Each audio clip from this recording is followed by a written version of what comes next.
Welcome back. We are on chapter 2 of Beauty and Cosmetics, 1550 to 1950 by Sarah Downing. This takes us to a new era, and we're going to be reading about the Fairy Queen. Let's take a moment and look at her. Look at how elaborate. Let's read the caption. Portrait of Elizabeth I, 1570.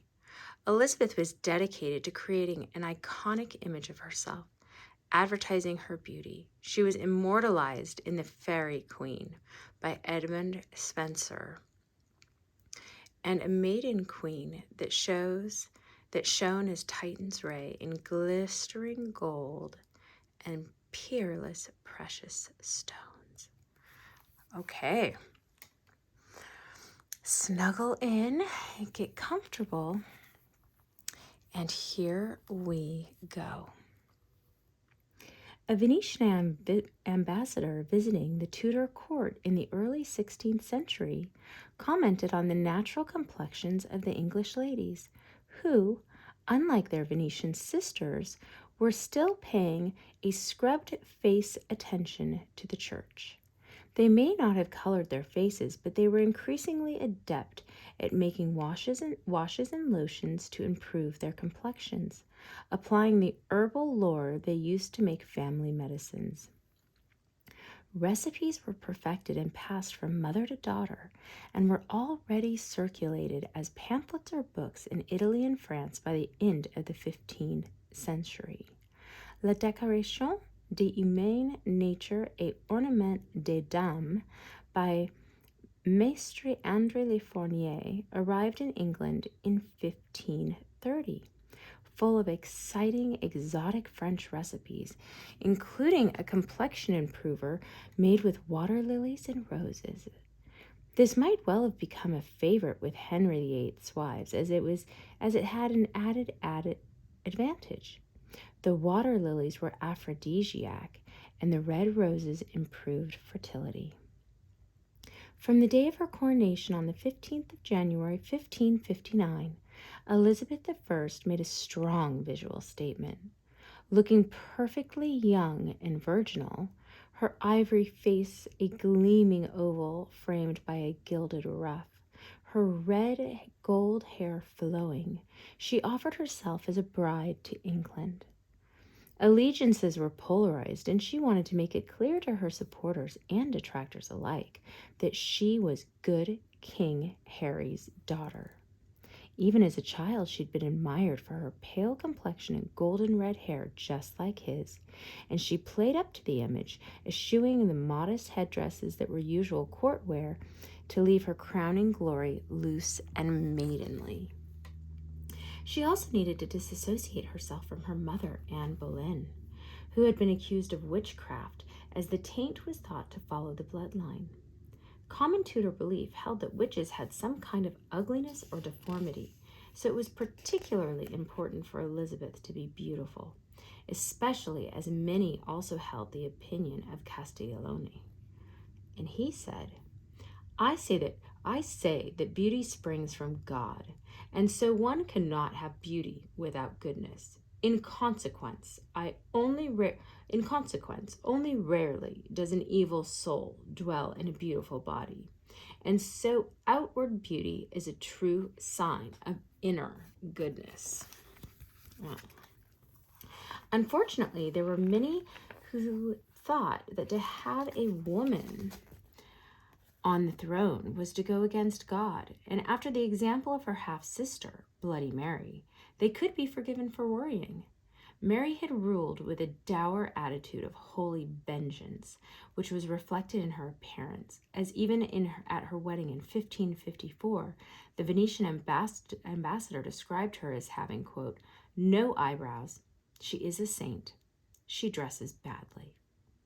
Where Mary indicated her staunch loyalty to her mother's religion by clinging to the old fashions and saintly eyebrow plucking of an earlier era, Elizabeth displayed her conviction to her people by making herself an icon. Elizabeth had seen the power that beauty could hold and the devotion it could inspire, and she was happy to use whatever she could to make herself more than a quote-unquote weak and feeble woman.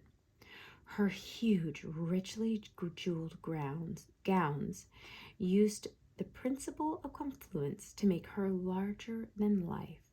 But against the brightly colored, highly decorative texture, her features ran the risk of becoming lost. To decorate and enhance the face, Elizabeth saw no reason why she should be denied cosmetics, even by the edicts of the church, as Philip Stubbs in his 1585 Anatomy of Abuses records, and I quote, Saint Cyprian, among the rest, saith, a woman, through painting and dyeing her face, she with herself to be more than whorish. For saith he, she hath corrupted and defaced, like a filthy strumpet or brothel, the workmanship of God in her. What is this else but to turn into falsehood with painting and sliver sauces? Well, so here we have Mary, and here we have Elizabeth. Isn't that something? And then here there is some questions. So far left here is the pelican portrait named for the jewel in the center of her bodice. Queen Elizabeth used the symbolic pelican in piety, feeding its young with its own blood to represent herself as mother of her people and as governor of the Church of England. And then this left is an unknown lady, once thought to be Mary, Queen of Scots. Beauty was blonde until Elizabeth created the fashion for golden red. The lady's perfectly pale skin is emphasized by the contrast of the ghostly blue veins across the back of her hand, which they painted on. And I just don't really see how that could be Mary, but we will continue here. Just as her father had placed himself firmly above the church where necessary, so did Elizabeth. She had survived a bout of smallpox in 1562, which reputedly left her face scarred, and this was without a doubt one of the reasons for her love affair with makeup. Her legendary complexion was enhanced by ceruse, a concoction of finely ground white lead powder mixed with vinegar and applied all over the entire face and neck. It created a perfect luminous white, capable of smoothing away pockmarks, blemishes, and wrinkles, which made it popular for several centuries, despite the obvious drawback of it being a deadly poison. Alternatively, there were white powders of ground alabaster or starch mixed with perfume, but they were less popular as the effect gained was not as good. Rouge highlighted the cheeks, red ochre gave a brownish red, brighter shades could be achieved by a white lead base dyed with a red crystalline mercuric sulfide, madder, cochineal, vermilion, or alkanet root, the roots of the plant, which probably gave a quite deep burgundy shade as it is still used by artists for the purple lake pigment.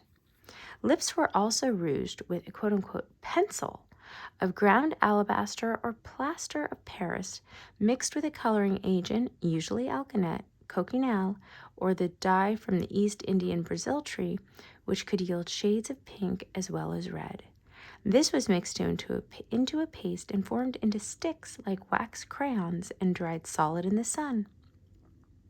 The full maquillage was then preserved with a glaze of egg white, which also gave a fetching porcelain shine. A clear, high, aristocratic forehead remained the ideal, set off by a clear, white as milk complexion. Usually, this was kept safely from the sun in shadow of a gable or other headdress, and if by some misfortune the face became tawny or freckled, there were numerous recipes for potions that would offer to return it to a fashionable pallor. My goodness. White mercury mixed with white tartar and bitter almonds was recommended. But if you wanted to keep clear of further poisons, there was always the sap that issueth out of a birch tree, or the wonderfully succulent recipe, wash thy face with rosemary boiled in white wine, and thou shalt be fair.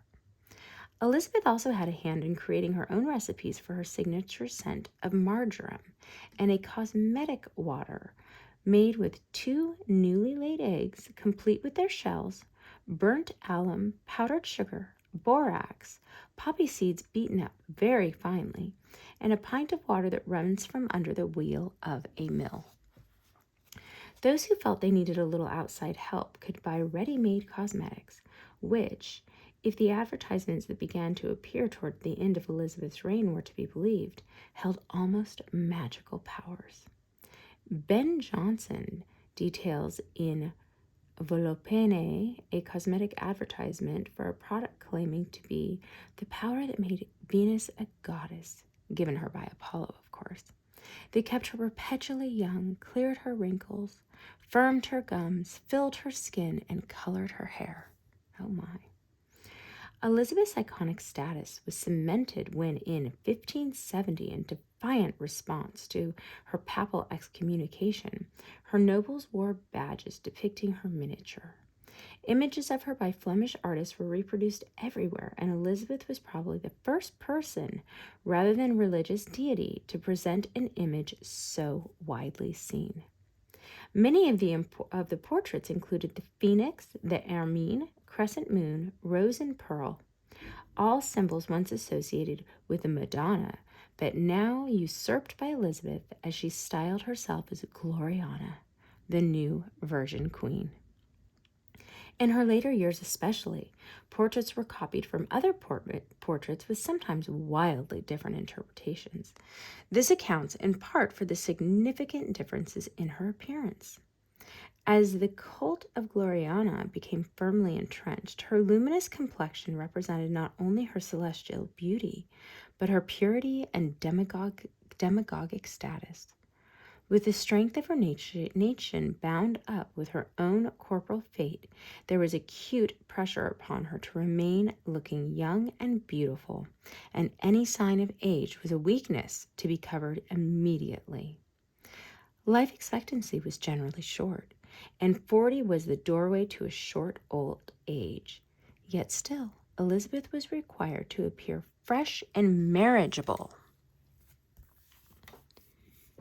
even as her contemporaries were planning for their funeral processions. Oh my. To maintain her beauty, she piled on the paint.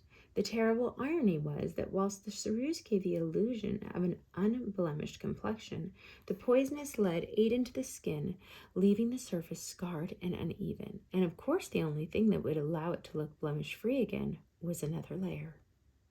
The ladies of the court and some gentlemen honored Queen Elizabeth in the same way as the ancients had honored the goddess, by creating themselves in her image. As in Europe, blonde hair had been the ideal until Elizabeth's ascension created the vogue for red gold hair. Hair and beards were dyed red to emulate her. Faces took on her glow of varnished white, and in later years, when her hair grayed and receded, she adopted wigs, and so did the court, sometimes in startling shades of scarlet and purple. But this rarefied circle, with more knowledge of and connections to the other courts of Europe, was a world away even from the provincial landed classes. For those outside of Gloriana's circle, the terrifying diktats of Puritans like the Stubbs still rang in condemnation. And here's what Mr. Stubbs has to say. The women, many of them, use to color their faces with certain oils, liquors, unguents, and waters made to that end, whereby they think their beauty is greatly decored, but who see not that their souls are not thereby deformed. Oh boy. Okay, let's take another look. So this is another photo where they attempted to make her look more natural. And these are more examples of the miniatures that you would find. Okay, so even Stubbs had to stop short of criticizing the monarch, for as John Harrington reports in 1594, the consequences could be dire. Okay.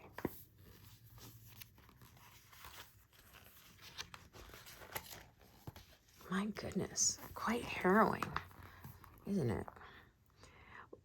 And this is what this is what he reports. One Sunday, April last, my Lord of London preached to the Queen Majesty and seemed to touch on the vanity of decinging, this is Old English, decinging the body too finely. Her Majesty told the ladies that if the bishop held more discourse on such matters, she would fit him for heaven. Oh my. Elizabeth took center stage with the lavish pageantry of the Tudor court, sometimes quite literally, as theater became increasingly popular and several of Shakespeare's plays were premiered for her. One play that was seldom performed during Elizabeth's reign was Hamlet, in which the prince, sounding rather like Stubbs, tells Ophelia, "I have heard of your paintings too. Well enough, God has given you one face, and you make for yourself another." Tisk, tisk. Masks and fantastical productions were very much a part of court life, and Elizabeth's stage was frequently graced with hundreds of delicately dressed nymphs or mythical creatures dedicated in her honor. Leaving the stage to dance with the audience, the players wearing their masks introduced an exciting element of fantasy and mystery, one which the courtiers were keen to assume for themselves. The vizard, or vizard mask, was an oval of stiffened black velvet or silk, with openings for eyes and mouth, and an indentation for the nose to allow it to fit closely to the face. It was first recorded in 1508 by Barclay, who writes in The Ship of Follies of the World of people wearing black masks during carnival time to, quote, defile their faces, so that plain truth to tell, they are more foul than the black devil of hell. My goodness. Thought to have been frequently lined with scented Spanish leather, the mask was held in place by a button clenched between the teeth. This made speech impossible, which only added to the mystery. The vizard mask became popular after 1572, when women wore them in the street to protect their complexion or in an attempt to protect makeup from smudging. The mask would have been available even in the provinces, sold along with ribbons and trinkets by itinerant peddlers in Shakespeare's, like the one in Shakespeare's A Winter's Tale, who sings, "Gloves as sweet as damask roses, masks for faces and for noses, bugle bracelet, necklace amber, perfume for a lady's chamber." In these circumstances, vizards might have had the additional use of concealing a made-up face from the public, who, outside of court circles, were known for haranguing women they considered to be dressed inappropriate.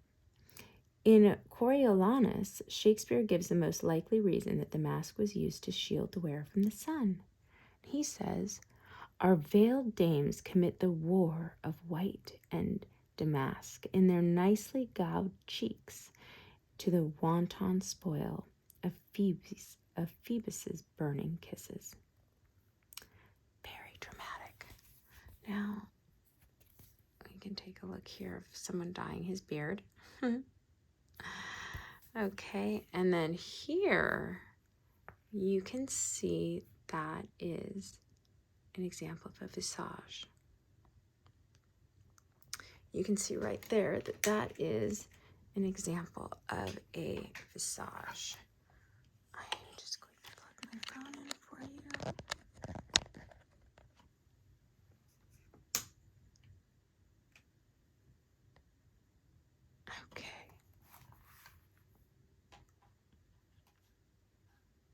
Okay, here we go. As the 16th century physician and alchemist, Rosselli relates in The Secrets of Alexis of Piedmont, one of the most innovative beauty treatments was a kind of chemical peel using eggs, vinegar, turpentine, sugar candy, camphor, rock alum, quicksilver, lemon juice, tartarium, and white onion. This was to be mixed into a paste, and the instruction was given: at night when you go to bed, lay the said composition on your face, neck, and breast, letting it to dry of itself. Incredibly, this was left on, quote, on the space of 8 days, and although you would think the said composition burned or flayed off the skin of your face, you may not for all of that take it off. Basically what they're saying is, put this on your skin, leave it on for 8 days. Even if it feels like it's burning your face off, don't remove it. That's what that means. Presumably it bonded to the skin because the method of removing it involved another complicated recipe and steaming the face. Apparently the results were profound because he adds the warning: beware that in the 8 days after you go not abroad in the open air, or too nigh the fire, lest the new, fine, tender, and delicate skin should be burned or take any hurt. So they wore the mask for 8 days, and then for the following 8 days, not only could they not be outside, they couldn't even be close to the fire. My. That's like the first chemical peel. Okay, my friends, next up is Chapter 3, Pale and Lovely. I will see you next time. Sweet dreams, and as always, get your beauty sleep. Good night.